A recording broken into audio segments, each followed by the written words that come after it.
Shalom bagi kita semua. Shalom bagi kita semua. Puji Tuhan. Kita bersyukur buat pagi yang indah yang bersediakan bagi kita untuk kita boleh berhimpun, memuji dan memuliakan nama Tuhan. Terlebih kita boleh dengar firman Tuhan.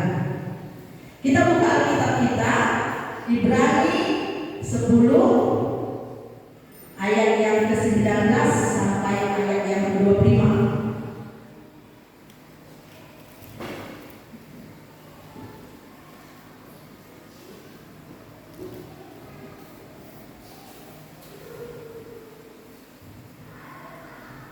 Ibrani 10 ayat yang ke-19 sampai ayat yang ke-25. Saya akan bacakan bagi kita semua. Berketeguhan. Jadi saudara-saudara, oleh darah Yesus kita sekarang penuh keberanian dapat masuk ke dalam tempat kudus, karena Ia telah membuka jalan yang baru dan yang hidup bagi kita melalui hadir, yaitu dirinya sendiri. Dan kita mempunyai seorang imam besar sebagai kepala rumah Allah.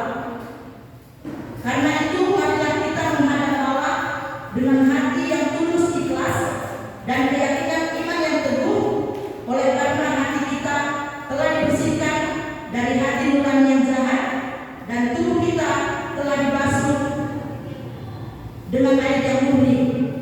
Marilah kita teguh berpegang pada pengakuan tentang pengharapan kita, sebab Ia yang menjanjikannya setia. Dan marilah kita saling memperhatikan satu, dan marilah kita saling memperhatikan supaya kita saling mendorong dalam kasih dan dalam pekerjaan baik. Janganlah kita menjauhkan diri dari pertemuan-pertemuan ibadah kita seperti dibiasakan oleh beberapa orang, tetapi marilah kita saling menasihati dan semakin giat melakukannya menjelang hari Tuhan yang mendekat. Puji Tuhan, yang menjadi renungan kita pagi hari ini dalam Ibrani 10 ayat yang ke-23.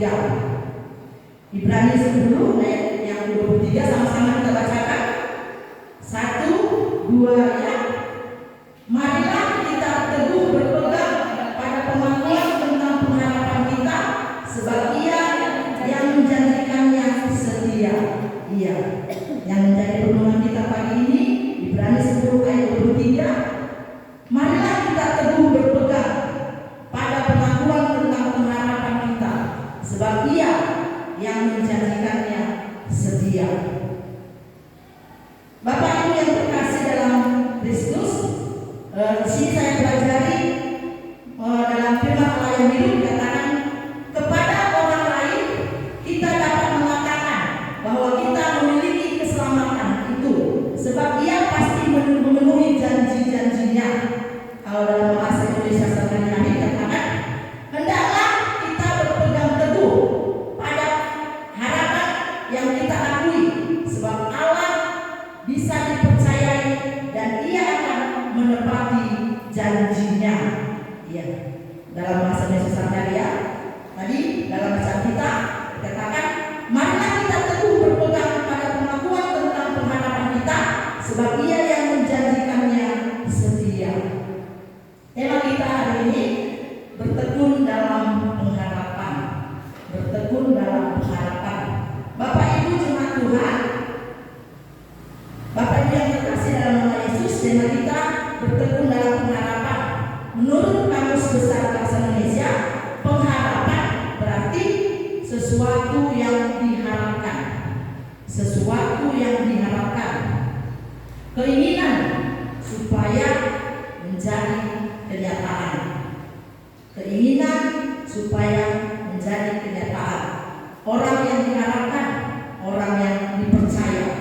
Semuanya kita jemaat Tuhan, semuanya kita di sini pasti punya pengharapan, amin. Semuanya kita di sini punya pengharapan, amin. Berharap yang terbaik yang kita dapat dalam hidup ini. Berharap bahagia, berharap diberkati, berharap sukses, panjang umur, ekonomi yang lancar, studi yang lancar, mudah-mudi, jodoh yang baik, masa depan yang baik,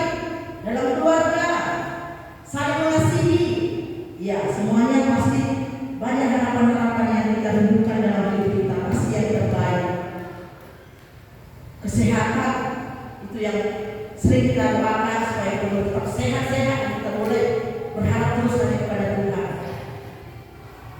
Pengharapan di dalam Tuhan tentunya ketika kita menaruh setiap pengharapan kita pasti tidak kecewa. Pengharapan tidak mengecewakan ketika kita meletakkan pengharapan kita kepada Tuhan. Tentunya jemaat Tuhan banyak harapan-harapan kita, namun kenyataannya tidaklah seperti semua apa yang kita harapkan. Sebagai orang percaya kepada Yesus Kristus, apa yang harus kita lakukan? Apa yang harus kita lakukan? Iya, yang harus kita lakukan adalah memiliki pengharapan dan menaruh sepenuh pengharapan kita ke dalam tangan Tuhan. Memiliki pengharapan dan menaruh sepenuhnya pengharapan kita ke dalam tangan Tuhan. Mari kita jadikan Yesus sumber pengharapan kita. Mari kita jadikan Yesus dasar pengharapan kita. Ketika kita taruh semua pengharapan kita ke dalam tangannya, kita tidak akan kecewa. Pengharapan di dalam Yesus tidak akan mengecewakan. Mengapa kita harus berharap kepada Tuhan? Orang yang berharap kepada Tuhan akan memandang sesuatu dari sisi positif.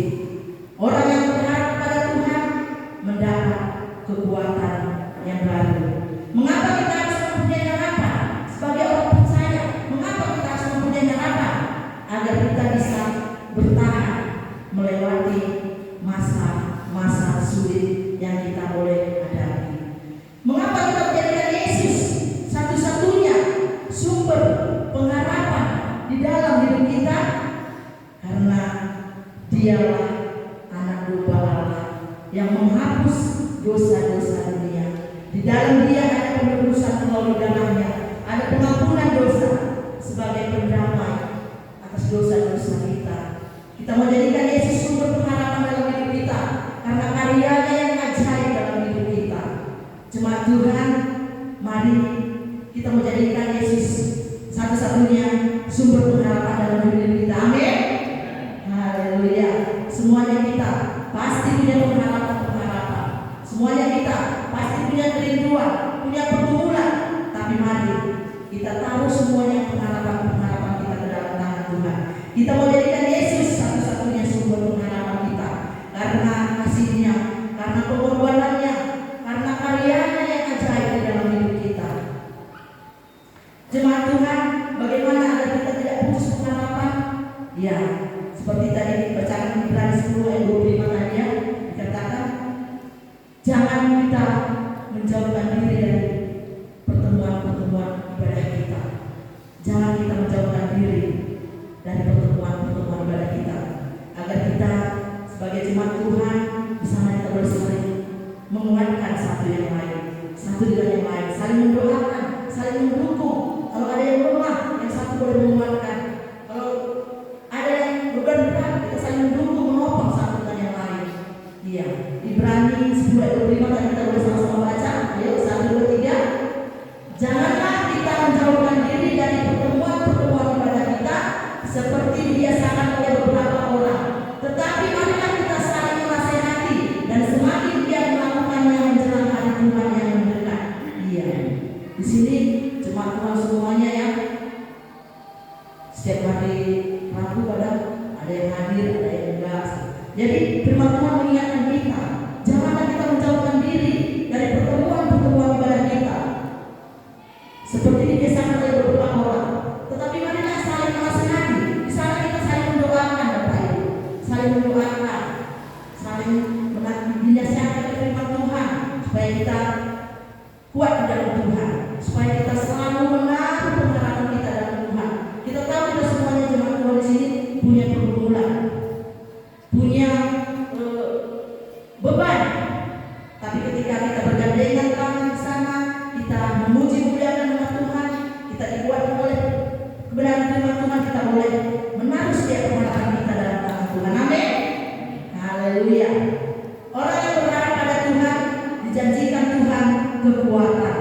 kemampuan, dan kesanggupan. Tentunya apapun jadi pergumulan kita, ketika kita terus menaruh pengharapan kita dalam tangan Tuhan, Tuhan beri kita kekuatan, Tuhan berikan kita kemampuan untuk kita boleh melewatinya bersama dengan Tuhan. Bapak Ibu jemaat Tuhan, tema kita hari ini tadi bertekun dalam pengharapan. Ya, bertekun, bersungguh-sungguh, berpegang teguh, tidak tergoyahkan. Pengharapan, mengharapkan, dan menanti-nantikan. Wujud dari pengharapan yaitu kesabaran dan tekun berdoa. Bagaimana kita bisa bertekun dalam pengharapan? Kita baca Roma 12 ayat 12. Roma 12 ayat 12, kita baca bersama-sama. Bagaimana kita bisa bertekun dalam pengharapan? Bisa dimunculkan? Kita boleh sama-sama membacanya ya. 1, 2 ya. Bersukacitalah dalam pengharapan, sabarlah dalam kesesakan, dan bertekunlah dalam doa. Ya, kita bisa bertekun dalam pengharapan. Katakan bersukacitalah dalam pengharapan. Bersukacitalah dalam pengharapan. Ya, bagaimana kita bisa bersukacita sementara banyak pergumulan-pergumulan kita seperti itu ya. Tapi firman Tuhan yang mengingatkan kita, mengingatkan saya secara pribadi, mengingatkan jemaat Tuhan harus terus bersukacita, dan menaruh setiap pengharapan kita ke dalam tangan Tuhan. Kita bisa bersukacita karena dalam setiap masalah dan tantangan selalu ada pengharapan. Pengharapan yang memberikan kita kekuatan untuk terus berjalan dalam iman dan ketaatan pada firman Tuhan. Belajar, kita boleh belajar dari jemaat Makedonia 2 Korintus 8 ayat 1 dan 2. Belajar dari jemaat Makedonia, bagaimana mereka punya pergumulan, bagaimana punya tantangan, tetapi mereka terus menaruh setiap pengharapan kita dalam tangan Tuhan. 2 Korintus 8 ayat 1 dan 2. Boleh ditampilkan? 2 Korintus 8 ayat 1 dan 2.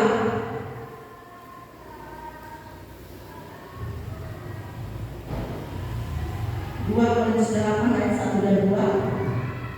Kita boleh sama-sama membacakannya. 1, 2 ya. Saudara-saudara, kami hendak memberi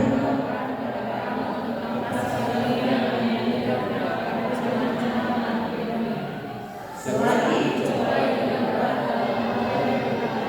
sukacita mereka meluap, meskipun mereka sangat miskin, namun mereka kaya.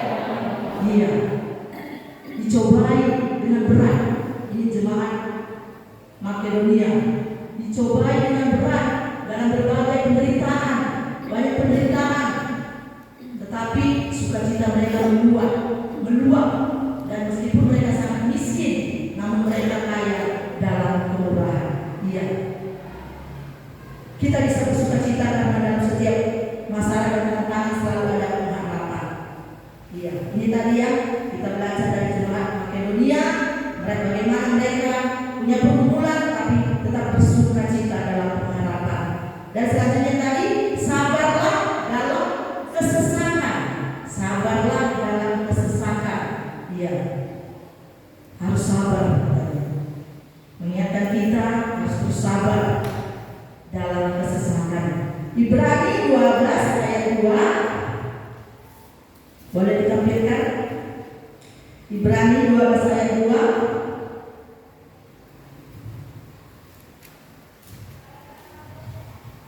Kita boleh sama-sama membacakannya jemaat Tuhan. Ibrani 12 ayat 2. 1, 2 ya. Marilah kita melakukannya dengan mata yang tertuju kepada Yesus yang memimpin kita dalam iman dan yang membawa iman kita kepada kesempurnaan, yang dengan mengabaikan kehinaan dan sukacita yang disiapkan bagi Dia yang sekarang duduk di sebelah kanan tahta. Iya, katakan marilah kita melakukannya dengan mata yang tertuju kepada Yesus yang memimpin kita. Mata yang tertuju kepada Yesus supaya kita boleh tetap kuat ketika kita memandang hanya kepada Yesus, supaya kita tidak lemah dan putus asa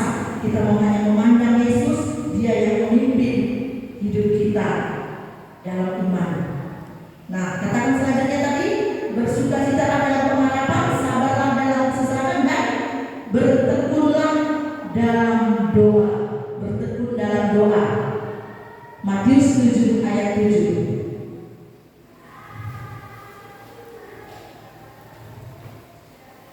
Boleh kita tampilkan?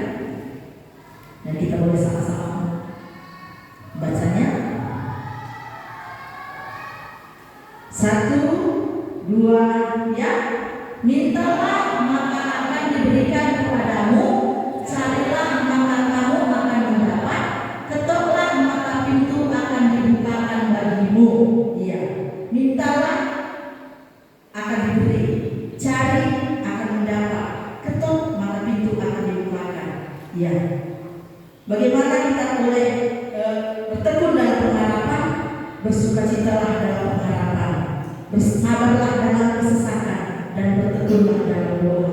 Apapun menjadi pergumulan kita taruh semuanya pengharapan kita dalam tangan Tuhan. Kita mau menyerahkan semuanya lewat doa-doa kita. Kita mau tetap sabar, kita mau tetap terus mengandalkan Tuhan dalam hidup kita. Tujuan dari harapan membantu kita untuk terus maju. Jemaat Tuhan, kita mau belajar di sini ya.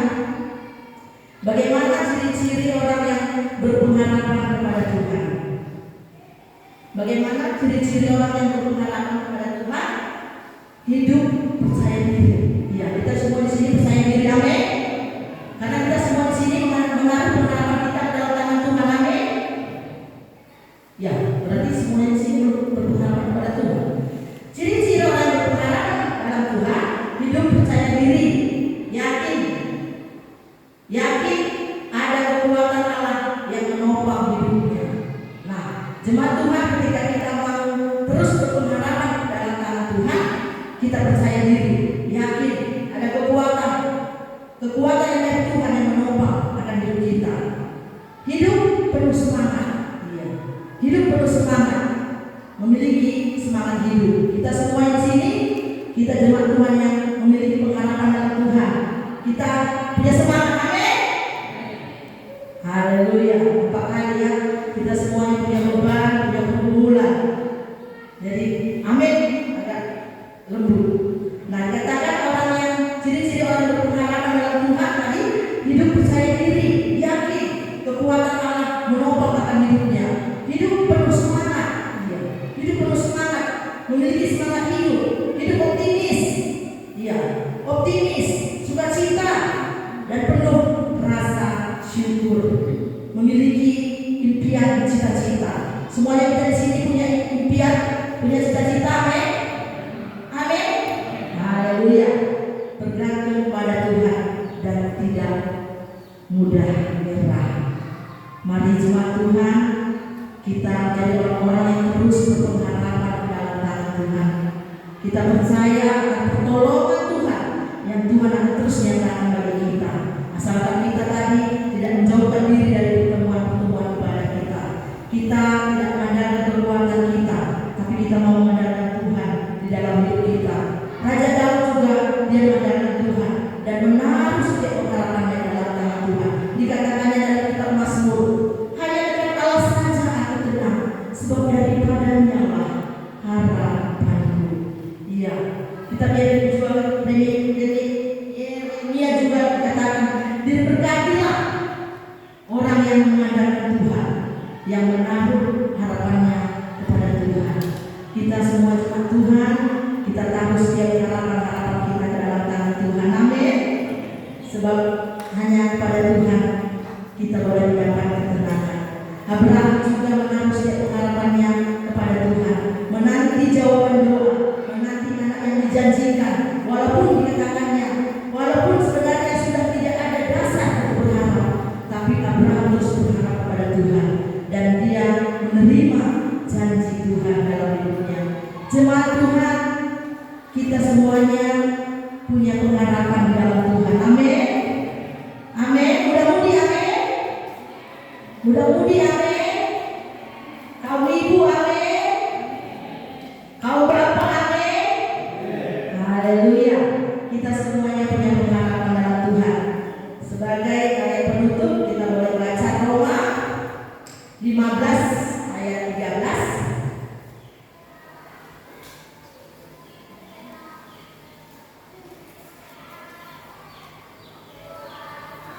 Roma 15 ayat 13. Kita boleh baca bersama-sama. 1, 2, Roma 15 ayat 13. Boleh tampilkan, Mas Tri? Ya, 1, 2 ya, kita boleh sama-sama bacanya. 1, 2 ya. Semoga Allah sumber pengharapan memenuhi kamu dengan segala sukacita dan damai sejahtera dalam iman kamu, supaya oleh kekuatan Roh Kudus kamu berlimpah-limpah dalam pengharapan Dia. Semoga Allah sumber pengharapan. Kita menjadikan Allah sumber pengharapan dalam diri kita, dasar pengharapan dalam diri kita, memenuhi kamu dengan segala sukacita. Ketika kita menaruh Dia pengharapan kita, ada sukacita, ada damai sejahtera, dan kita boleh mendapat kekuatan oleh Roh Kudus, dan kita boleh berlimpah-limpah di dalam pengharapan. Jemaat Tuhan, mari kita memiliki pengharapan dalam Yesus. Yesus sumber pengharapan kita, Yesus dasar pengharapan kita. Apapun yang menjadi pergumulan kita saat ini, mari pegang janjinya. Kita taruh setiap pengharapan